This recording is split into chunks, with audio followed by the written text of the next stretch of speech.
আপনারা বেশিরভাগ মানুষ 31st নাইট উদযাপন করবেন না আমি জানি। তারপরে আপনাদেরকে কথা বলার উদ্দেশ্য হলো সমাজের প্রত্যেকটা জায়গায় জায়গায় মসজিদে মসজিদে এই অপসংস্কৃতি প্রতিরোধ কমিটি গড়ে তুলতে হবে এবং উদ্যোগ নিতে হবে যে আমাদের তরুণদের কেউ যদি এই উচ্ছৃঙ্খল কাজ করতে যায়, কেউ যদি রাত 12টা 1 মিনিটে বিকট আওয়াজে আবারও কোনো মায়ের কোলে থাকা শিশুকে হত্যা করতে উদ্যত হয়, আবারও যদি কোনো অসহায় নারী উদ্যোক্তার সব পুড়িয়ে ছাই করে দিতে উদ্যত হয়, তাহলে তার সে কালো হাত থামিয়ে দিতে হবে, তাকে আইন শৃঙ্খলার কাছে সুপর্দ করতে হবে। ভাইরা আমার, এখানে আমার অনেক স্কুল কলেজের অনেক বন্ধুরা আছেন, অনেক তরুণরা আছে। আপনাদের প্রতি আমার একান্ত অনুরোধ, আপনি একজন মুসলমান, আপনি একজন বাংলাদেশী। বাংলাদেশের মানুষের এই মাটির কিছু সংস্কৃতি আছে, মুসলমান হিসাবে আপনার কিছু সংস্কৃতি আছে। মনে রাখবে, যে কোনো জাতির আত্মপরিচয়, তাদের আইডেন্টিটি, এটা তাদের সংস্কৃতির মধ্য দিয়ে টিকে থাকে। যে জাতি অন্যদের সংস্কৃতিতে হারিয়ে যায়, তাদের আত্মপরিচয় আর থাকে না, একসময় তারা বিলীন হয়ে যায়, হারিয়ে যায়। আমাদের এই দেশকে, এই দেশের মানুষকে, আমাদের আত্মপরিচয়কে নষ্ট করে দেওয়ার জন্য হাজারটা ষড়যন্ত্র আছে।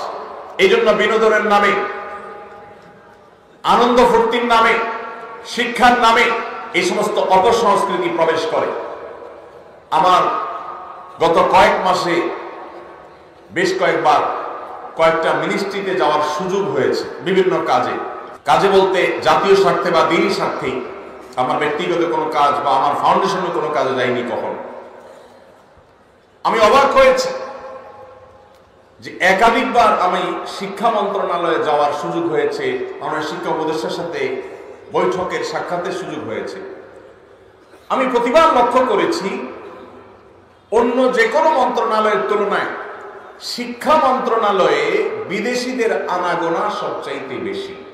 ওয়েটিং রুমগুলোতে বিভিন্ন শ্রেণী পেশার মানুষ অপেক্ষা করেন, সরকারের দায়িত্ব পালনরত মন্ত্রী বা উপদেষ্টাদের সাথে সাক্ষাতের জন্য অনেকেই যান। কিন্তু আমি বিস্মিত হয়েছি, যতবার আমি ঢু মেরেছি বা গিয়েছি শিক্ষা মন্ত্রণালয়ে, আমি লক্ষ্য করেছি আমার দেশি ভাইদের চাইতে ভিনদেশীদের আনাগোনা কোনো অংশে কম না, বরং কোনো কোনো ক্ষেত্রে চোখে পড়ার মতো বেশি। আমার প্রশ্ন হলো, আমার দেশের ছেলেমেয়েরা কি পড়বে না পড়বে এটা নিয়ে বিদেশিদের তো মাথা ব্যথার কারণটা কি? তারা আমাদের সন্তানদের মগজ ধোলাই করার জন্য তাদের এজেন্ডা বাস্তবায়ন করতে চায়। এক শ্রেণীর মিডিয়া, এক শ্রেণীর বুদ্ধিজীবী বিদেশিদের টাকা খেয়ে, তাদের কাছ থেকে বিভিন্ন ফান্ড পেয়ে সেগুলোকে হালাল করার জন্য আমাদের সন্তানদের মনে, মননে, মগজে, চিন্তায়, চেতনায় বিষ ঢুকিয়ে দিতে চায়। আর সে বিষ আজ বিষাক্ত করে আমাদের সন্তানদের চরিত্রকে নষ্ট করে ফেলেছে। আমি একটা কথা প্রায় বলি, চরিত্রে কালিমা লাগেনি এমন তরুণ, এমন তরুণী আজ সোনার হরিণ হয়ে গেছে। গত 10 বছর, 20 বছর, 30 বছর আগেও আমাদের দেশের এত দুরবস্থা ছিল না। আমি এই জন্য যে কথাটি বলছিলাম, আমরা পলিটিক্যাল ফ্যাসিজমের বিরুদ্ধে কথা বলি, কিন্তু কালচারাল ফ্যাসিজমের বিরুদ্ধে আমরা কথা বলি না। আমাদের উপরে যে সাংস্কৃতিক যুদ্ধ চাপিয়ে দেওয়া হয়েছে, আমরা মুসলমানের সন্তান মুখে দাবি করছি, কালিমা মুখে পাঠ করছি, অথচ আমার আচার আচরণে, আমার চিন্তা চেতনায়, আমার মননে, আমার মানসিকতায় ভিনদেশীদের চিন্তা চেতনা এমন ভাবে গ্রাস করে ফেলছে যে আমি নিজেও টের পাচ্ছি না, ধ্বংসের দ্বারপ্রান্তে আমি চলে যাচ্ছি। সেজন্য আমার কলেজ ইউনিভার্সিটির যে সমস্ত বন্ধুরা আজকের এই মাহফিলে আছেন, যারা আমাকে শুনছেন, আপনাদের কাছে আমি বিনীতভাবে অনুরোধ করছি, আমাকে জবাব দিতে হবে না, নিজের বিবেককে প্রশ্ন করুন। আপনি যখন 31st নাইটে আকাশে টাকা উড়াচ্ছেন, বরং পোড়াচ্ছেন, ঠিক তখন যে বিল্ডিং এর ছাদ থেকে আপনি ফানুস উড়াচ্ছেন, টাকা পোড়াচ্ছেন, ওই মুহূর্তে আপনি নিচে তাকালে দেখবেন হয়তোবা রাস্তার ধারে শুয়ে আছে কোনো বনি আদম। রাস্তার ধারে শুয়ে থাকা কোন মায়ের কোলে থাকা শিশু হয়তো মাকে বলছে, মা আকাশে কিসের আলো, কিসের আগুন। কনকনে শীতে কাঁপছে দেশের প্রত্যন্ত অঞ্চলে এখনো অনেক অভাবী, অনেক অসহায় মানুষ।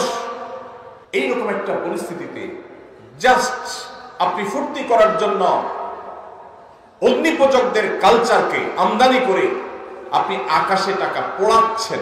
নিজের বিবেককে জিজ্ঞাসা করুন, আপনার এই কাজের সপক্ষে আপনার বিবেক আপনাকে সায় দেয় কিনা। ভাইরা আমার, একজন ইমানদার তার জীবনের একটি বছর যখন পার হয়ে যায়, নতুন একটি বছর যখন আসে, এটা তার জন্য আনন্দের কারণ হয় না।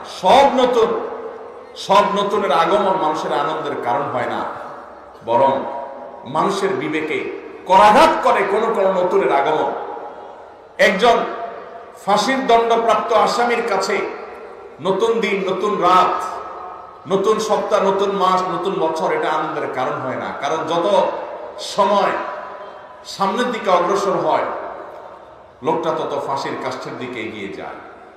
আমরা যখন আল্লাহ রাব্বুল আলামিন আমাদেরকে যখন প্রাণ দিয়ে সৃষ্টি করেছেন, কুল্লু নাফসিন যায়কাতুল মউত, একদিন আমাদের মৃত্যু সাধন করতেই হবে।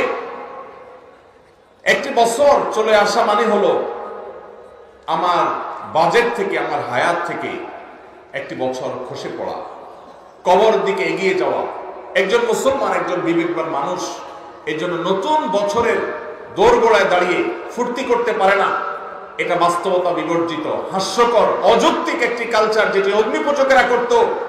আজ বিজ্ঞান মনস্ক হওয়ার দাবি করে যারা এই কাজগুলো করছে, তারা নিজেরা ধ্বংস হচ্ছে, আমাদের সমাজকে ধ্বংসের দ্বার প্রান্তে নিয়ে যাচ্ছে। বিধায় এই 31st নাইটের এই কালচার, এই অপসংস্কৃতি, এটিকে আমাদের দেশ থেকে ঝেঁটিয়ে বিদায় করতে হবে ইনশাআল্লাহ। ভাইরা আমার, প্রতি বছর আমাদের দেশে শহরের যে সমস্ত 5 স্টার হোটেলগুলো আছে, বিভিন্ন ক্লাব, সমিতি এবং বারগুলো আছে, আপনি পত্রপত্রিকা খুললে, গুগল করলে, অনলাইন সার্চ করলে দেখতে পাবেন কোটি কোটি টাকা, মিলিয়ন মিলিয়ন ডলার এই সমস্ত হোটেলগুলোতে খরচ করা হয়, ফুর্তি করা হয় শুধুমাত্র 31st নাইট উদযাপন করতে গিয়ে। সংস্কৃতি যেখানে, তার উৎপত্তি যেখানে, ধর্ম, অঞ্চল বা ভাষা, এই 31st নাইটের সাথে এই অঞ্চলের, এদেশের মানুষের ভাষা বা ধর্মের কোন সম্পর্ক যেহেতু নাই, অতএব এই কালচার কি আমাদের কালচার? এই সংস্কৃতি কি আমাদের কালচার, সংস্কৃতি? তাহলে যে সংস্কৃতি আমাদের সংস্কৃতি নয়, যে সংস্কৃতি মায়ের কোলের শিশুকে হত্যা করে, যে সংস্কৃতি পরিবেশকে দূষিত করে, যে সংস্কৃতি পরিবেশকে ধ্বংস করে, যে পরিবেশ মানুষকে সর্বস্ব করে, যে পরিবেশ অগ্নিকাণ্ডের ঘটনা ঘটাতে পারে, যে পরিবেশ উন্মাদনা সৃষ্টি করে, সেই পরিবেশ বা সেই সংস্কৃতি, সেটা কখনো আমাদের দেশে থাকতে পারে না। আমরা সরকারের কাছে উদাত্ত আহ্বান রাখতে চাই, 31st নাইট উপলক্ষে শুধুমাত্র পটকা ফুটানো আর ফানুস উড়ানো বন্ধ করা নয়, বরং 31st নাইটের এই সংস্কৃতিটাকে নিষিদ্ধ করা হোক। ভাইরা আমার, আমরা আমাদের তরুণদেরকে মহল্লা মহল্লায় তাদেরকে কাউন্সিলিং করব, বুঝাবো। 31শে ডিসেম্বর দিনের বেলায় মহল্লা মহল্লা আপনাদের প্রতি আমার আহ্বান, যে যুবকদেরকে বোঝানো শুরু করেন যে যুবক, কোন অবস্থাতে এই টাকার অপচয় করা তোমার ইসলামের সাথে যায় না, ইমানের সাথে যায় না। এই ভিনদেশী সংস্কৃতিকে তুমি কখনো আলিঙ্গন করতে পারো না।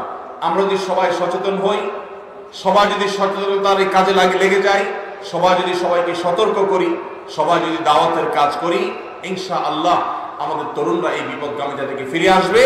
এবং যে সমস্ত মিডিয়া, যে সমস্ত তথাকথিত বুদ্ধিজীবীরা আমাদের দেশে সমস্ত অপসংস্কৃতি চাপিয়ে দিতে চায়, তাদের বিরুদ্ধে আমাদের কথা বলতে হবে, মুখ খুলতে হবে।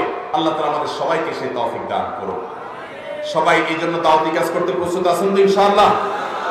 আল্লাহ তাআলা আমাদের সবাইকে এই অপসংস্কৃতিকে দূর করার জন্য কার্যকর ভূমিকা পালন করার তৌফিক দান করুন।